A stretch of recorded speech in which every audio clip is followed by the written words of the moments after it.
Hey, you say it's a merry way day. I flipped away your way. Everything's going great today, and it is for me.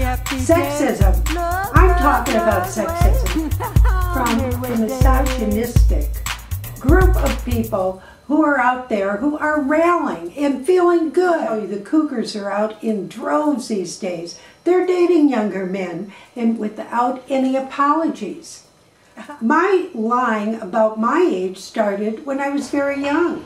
I wanted to get into hear great music because I grew up in Motown, and there would be someone like Diana Ross appearing somewhere, but you had to be 21.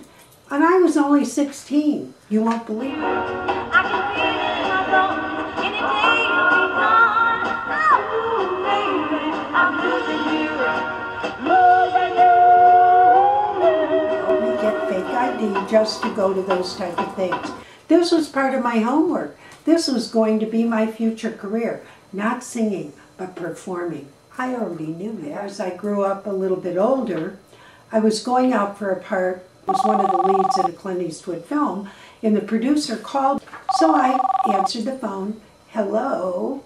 Yes. Oh, I beat you. That sounds really good. Oh, really? And he said to me, how old are you? We're looking for a young woman in like her late teens, early 20s. Not a middle-aged woman. I said, what are you talking about? I was sort of talking in my low voice. I am in my late teens. He said, you can't get by with this. He said, only somebody. Tony Curtis can have that kind of accent and voice. Police, we got to testify. Gotta get Scott's going. Oh, 4-109. Gotta get out of town. Hey, we should grow beards. We're not getting out of town, but we're gonna shave. Shave? Shave. Time like this, those guys got machine guns ready to blast our heads off. You want to shave? Shave our legs. What's the matter now? How do they look in these things? Huh? How do they keep their balance? Must be the way the weight is distributed. Now, come on. It's so drafty. They must be catching cold all the time. Huh? Will you quit stalling? We're gonna miss the train. I feel naked. I feel like everybody's staring at me. With those legs, are you crazy? Now, come on. I had gone in for some voice lessons, and I learned how to raise my register. Even as a little kid at about 3 years old, you won't believe this. Oh, I had these little, banana curls and everything.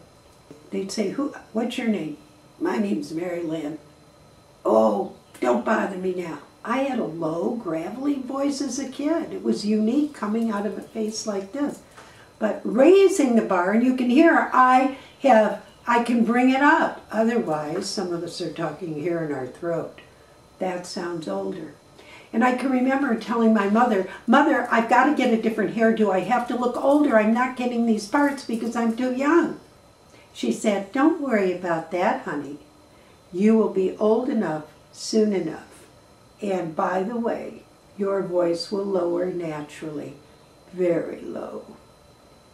All right, what does this have to do with anyone else suffering from what is called ageism?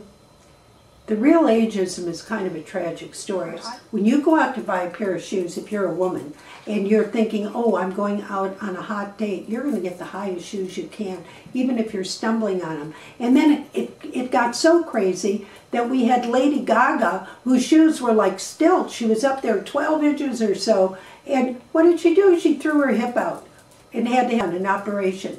Do you think that was so shocking? I don't.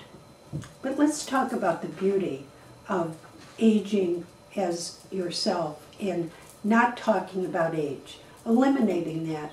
That's my whole philosophy, to become ageless, to become enthusiastic, to be curious, and to learn new things as life goes on. We also know that when people are in the market for a job today, it's really tough, because when you put down your age, they're not allowed to ask you anymore, but people still do. They look at your resume and they say, oh, gee, they were working back in the 50s. They couldn't have been an infant. They already know. They can calculate. And your experiential level.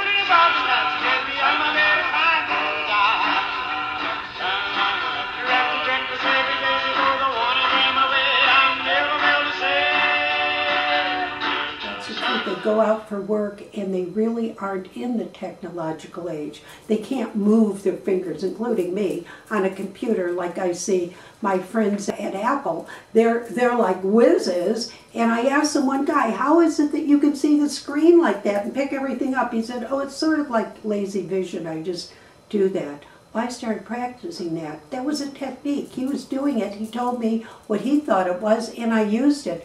It wasn't reading every single word like we were trained. Even when I took a speed reading class, it was a different kind of a grasping of the information. It wasn't the same as being able to pick something out specific. And it's more than intuition. We're seeing salesmen not getting hired. And they can't at a certain age, the retirement age, the people working, trying to get past it. Ageism is a big issue, and it's going to cost our country more with the baby boomers. It's this explosion that is currently happening. Where are the role models in the good news? I have a dream.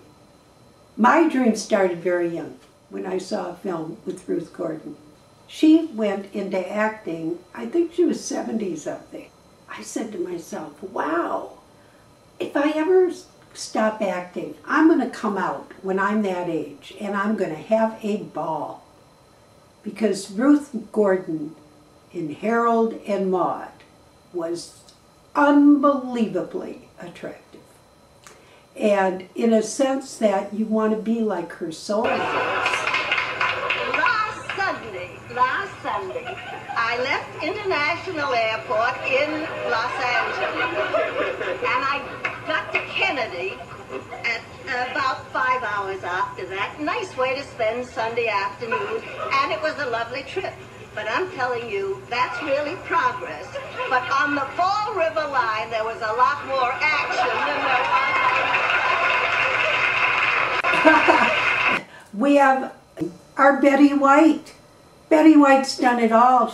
I mean, a few decades ago would have been swell. Oh, honey, just snap out of it. Okay, she's just beautiful. They did a wonderful job. She's just going to stay that age. I'm going to just keep getting older and older and older. She's still filled with curiosity, piss and vinegar, and life. And if you don't think glam is up, I want you to look at a few of my graduation pictures. Oh, speaking of graduation, I fell off the stage. And guess what I was wearing? High heel shoes. My mother didn't even look down when it happened. She said, I told her not to wear those. I knew she was going to fall.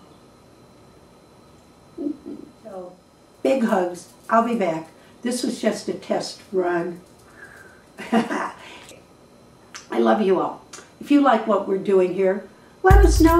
Subscribe. Hey, Why are you Merrie there? Day, We're together in your all way. of this. Sun is up, happy, happy, happy day.